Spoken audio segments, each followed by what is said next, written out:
Hello, America. Hello, world. Thank you so much for tuning in to the TripleCrownNewsletters.com videocast. My name is CJ, and today we're going to be talking about the 10 things you should eliminate from your diet today. I really love these type of articles because they're very self-explanatory. They go straight to the point, just like this videocast is about to be. I'm going to go straight to the point, straight for the jugular.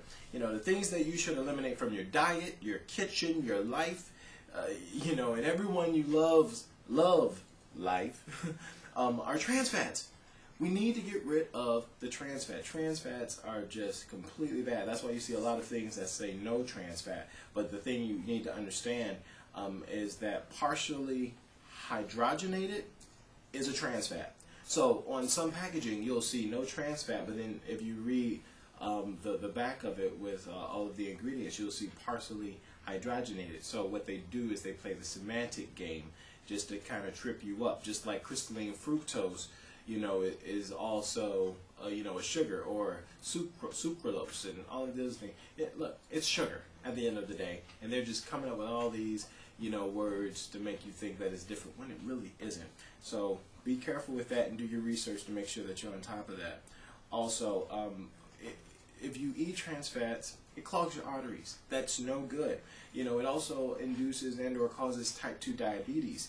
And some of the substitutes, because Triple Crown Newsletters is very much so interested in presenting the problems and also presenting solutions, is that you can substitute the different trans fats, like basically any type of oil and or grease you would use to cook, with organic butter and or extra virgin coconut oil. Now these fats, they preserve their integrity and they don't turn into trans fat like all other oils do. Even olive oil. A lot of people think olive oil is healthy. Yeah, it is healthy depending on how you use it. If you use it to cook some fish or prepare some shrimp, guess what? As soon as you add the heat, it turns into a trans fat. So then that's not good for your arteries, that's not good for your heart, and that's not good for your health. So be careful with that, okay? Artificial sweeteners. Number 2, no bueno, okay? It contributes to diabetes. It makes you want to eat more. And just to give you some of those names, like I already told you, sucralose is one of them. Aspartame, that's another name for it. It causes toxins to form in the body, and it affects your body in a really bad way. Some alternatives that you can use to substitute the artificial sweeteners are raw honey, which is something we here at Triple Crown most definitely we promote that. We promote raw honey as we take it. Agave nectar, stevia, which is awesome. It's really good, raw natural sweetener, and xylitol, which is also pretty awesome. You might see xylitol in a lot of chewing gums that are good for your teeth because it isn't sugary, and usually you'll see no calories when you see xylitol, which is pretty awesome as well. Also with stevia. Okay, soy products. Number three, soy products. It creates hormonal imbalances by affecting the estrogen levels in you. So for women, it might produce too much estrogen in the body, which can be cancer causing. And for men, I mean, we're testosterone beings. Yes, we do have a level of estrogen, but we don't want the estrogen levels to become high, and then you start having things happen to your body that you don't like. So men, I would suggest you get off any soy products. Women, be careful with the soy products, especially with the children.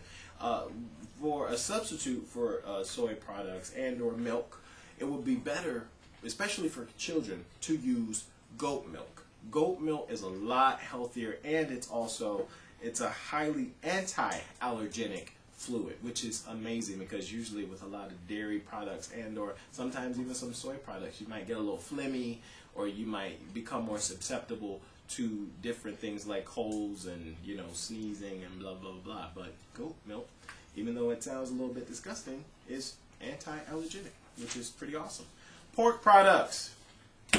Even though I just got through eating some bacon, pork products create toxic cells. So, I mean, ever since I've decided to do this article, I said I'm going to stop eating as much pork, and I have. I've cut down. And maybe if you would like to live a healthier life, you should too. And last but not least, processed wheat and white flour. Now, this is a great example of why white flour isn't good for you.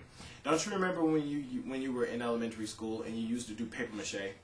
And you would get the white flour, you add a little water, and that was it. And then you get the newspaper, you cut it up, and then you get the balloon, you put the newspaper on the balloon, you add the white flour, and then it would be hard as cement.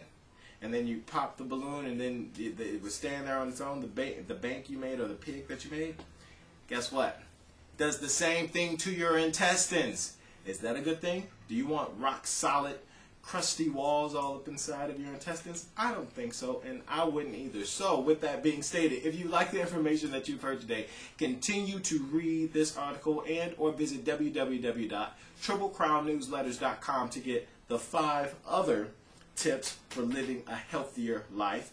Also, if you, again, like what you heard today, make sure you vote for us. Make sure you sign up to receive free newsletters. Make sure you ask any questions if you have any, and we'll send that out to you or give you anything that you need as soon as you sign up. Also, if you're interested in becoming an author, make sure you sign up for that as well. And then maybe I can report the news according to you.